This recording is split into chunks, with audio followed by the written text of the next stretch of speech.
they can make someone go totally berserk. And on another day, should those same powers that be not be present, then a person wouldn't necessarily go as berserk. It's almost like someone in the sky has an agenda, the giants of the universe or what have you, and they'll use certain people for the agenda. Of course, you know, no one wants to feel like they're used per se, but people do wonder, like, why was I extra sensitive that what ticked me off that day as opposed to any other day? What's the difference? So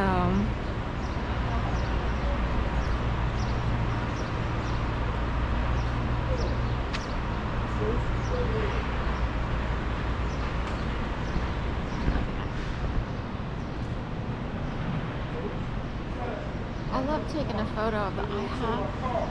Usually if this light's on, it's really pretty, but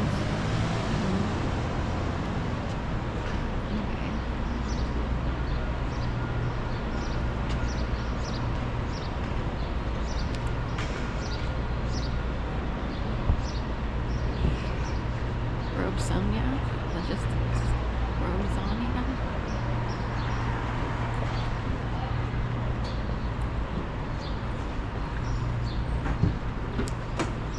Mazda, that reminds me of a PT Cruiser. Like from the front, from a distance, this can look like a PT Cruiser-ish, but it's smaller. PT Cruisers are those Pontiac, those you know, they kind of look like gangster cars from the 1950s, and a bunch of people had them back in like 2009, 10, 11, 12. Then they started to dwindle in popularity. Somehow that mindset has permeated or leaked up into, you know, other regions. And I was hanging out with someone from the Gayborhood here, and she had a girlfriend who she complained about, but they invited me to go to in retrospect, I'm wondering if it was like she was trying to bait to see if I would try to make a move, if you will. And they would invite me to go pick apples at Lynn Villa Apple Orchard or whatever.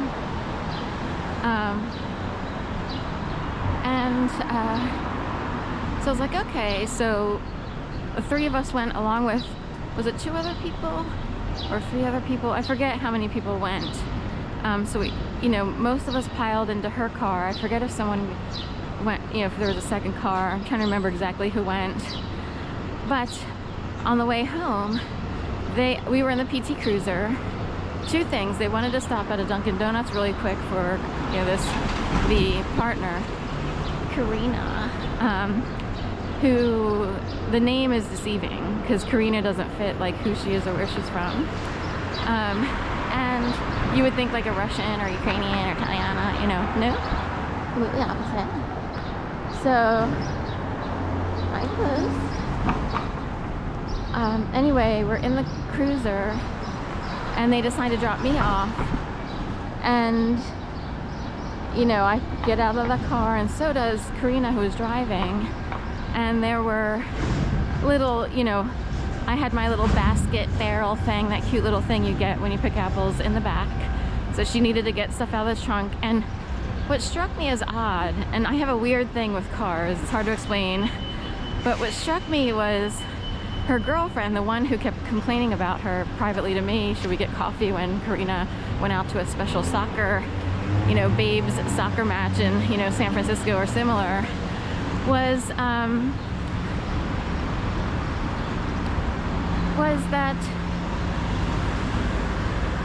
her girlfriend kind of looked like a gangster wife somehow, and she technically fits more the Tatiana, you know, pale skin, blue eyes, dirty blonde hair, although I believe technically she said she was Jewish.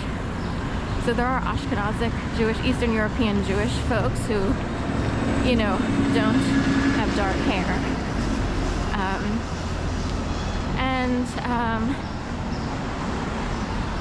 Anyway, she just struck me, it struck me like She just looks like a gangster wife, just sitting in the car while Karina gets out and opens up the trunk so I can get the apples.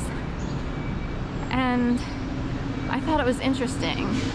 Of course, being a single person my entire life, aside from a few relationships here and there, I'm always fascinated, like, how people stay together, or, you know, couples and how they operate, if they live together. I've never lived with anyone that I've ever dated or been in a relationship with. I've always lived alone, or, you know, with my mom.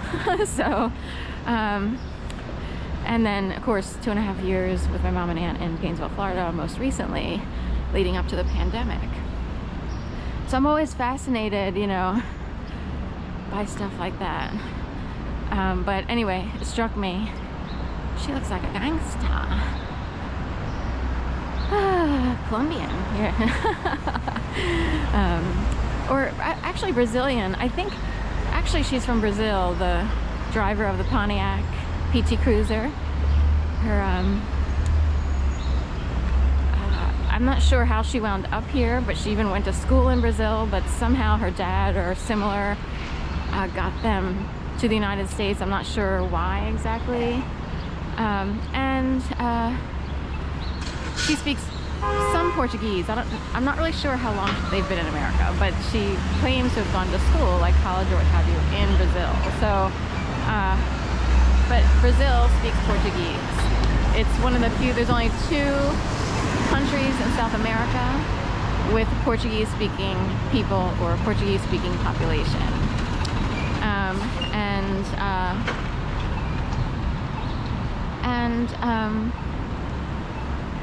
You know, Brazil is one of them. Colombia is not. Colombia is regular Spanish or what have you, to look up, you know. It has to do with colonialization and territories, and Portugal technically staked claim on 2 countries or territories in South America. Oh, I meant to look up Moshe's. There's a vegetarian vegan outfit that provides sandwiches that I love and other dishes, and they actually supply 7-Eleven. And this one, or not this one, is it this one? Yes, because they also supply Moms. I'm trying to think if they, no, 12th and Walnut was not on there. 12th and Chestnut was not on there. They do have Rittenhouse Square on there, even though it's not looking like a 7-Eleven any longer. So I skipped the Shake Shack corner this morning because too often there's the aroma of natural gas, just a hint of it.